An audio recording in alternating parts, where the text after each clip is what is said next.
Monday, November the 25th, gang, I broke a cardinal tattoo rule in order to be here today. I did this workout that I'm about to talk about too soon after a tattoo. It's just me being stubborn, right? I wanted to test it though, and I'll explain why in a minute. Let's talk about this week. It's a short week. It's a holiday week. And that means the gym is closed on Friday for Black Friday. We have a holiday workout on Thursday, our Thanksgiving workout, 8:30 a.m., be there. But then we also have to try not to forego our weightlifting schedule. So just throwing it out there now, we are going to do our snatch complex today, but then we were also going to do our clean and jerk complex on Wednesday. So just keep that in mind. This week we don't have hypertrophy on Wednesday. A couple other things. As coaches, as programmers, we know that the Thanksgiving WOD that we're programming every year is called the sampler platter. It's called that because it's a sampler platter of CrossFit movements, and it has a total of 10 unique CrossFit movements. And I don't mean unique as in special, I mean 10 different movements in it. So we had to try to program around that. There's only one movement that we're going to repeat this week, and that's only technically speaking. I'll tell you what that is in a second. So we have our snatch complex to do today. We will be ramping this week.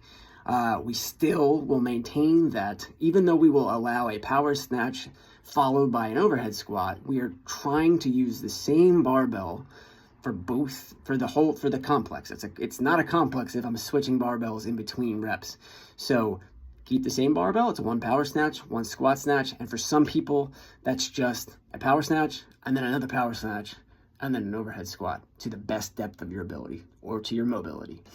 All right, so keep up the hard work on that. The WOD today, why I had to do it, it's kind of an odd format. And we didn't know exactly two things about it. One, we didn't know how to log it or how to display it on Beyond the Whiteboard. And then when we did figure out how to display it on Beyond the Whiteboard, we realized it had to be a ascending AMREP format.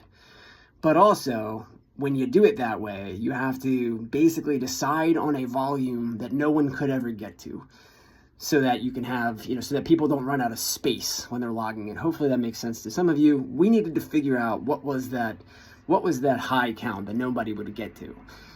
Here's the workout. It is an ascending ladder of alternating devil presses. That's it. So we could say 10 minutes of alternating devil presses, except for the fact that you have a interference or interruption movement, and that is the double under.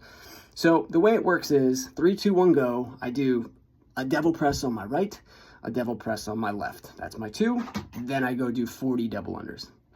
All right, now I do 4 devil presses, 2 on the right, 2 on the left, alternating, of course, and then 40 double unders. And then 6 devil presses and 40 double unders. You get it. You keep going until 10 minutes runs out. All right, and at the end of the day, when you go to log this in the Beyond the Whiteboard, I apologize in advance. It's quite the manual effort to do that. You have to log in every single line, but it's the only way to do it. We're sorry. But at the end, when you hit submit, it will give you a total number of reps that you achieve for the day. We don't know what we're going to put on the whiteboard yet. We'll see what makes sense. We may just put the total reps, and that would be inclusive of your double under or single under count. Now let's talk about this. Now, of course, you should know by now what a good devil press weight is. The bottom line is, even in a set of 10, I shouldn't need to take a big break in the middle of the set. That's what loading you should choose today. Whatever is going to help you achieve that. Now, as far as the double unders are concerned, recall what I said last Thursday. We had a big chipper to do on Thursday, and what I said was, it was 160 double unders, and I said, you know what? There's no time cap on this. If you want to get all 160, but you know it's going to take a long time, knock yourself out. Today's not that day. Today's a 10-minute AMRAP. You can't be spending 2 or more minutes on double unders. It's not, you really must have it out for double unders if you want to do that. I'd rather you not.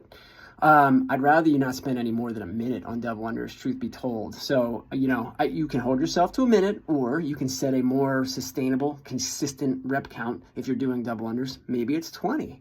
Maybe it's 15. Work it out with your coach, maybe, or maybe you already know what that number is. Bottom line is, don't kill yourself on double unders today. We would think rather of this, the star of the show is the devil press. And if that, by the way, if you are doing singles, you can just jump to 80. You guys can do 80 relatively quickly. Let's just do what we always do there. My score was, I believe it was like 268 or something like that. So this is why I don't know how we're going to log it yet. My score was 294. And that means that I got to the set of 14 devil presses, but I only got 12 of them done. All right, so we could just say, we could call this 12 plus 12. That's a way to log it. Or I could say 294. Laura and I will have to figure that out. Usually 6 a.m. sets the tone. Doesn't really matter though, because Beyond the Whiteboard is our gold standard. All right, guys, enjoy this one. 10 minutes is going to feel longer. Tuesday is still a long workout. Wednesday is, you know, intensity. Thursday is our sampler platter. Let's get through this week. Let's get through the holidays together, gang. Enjoy.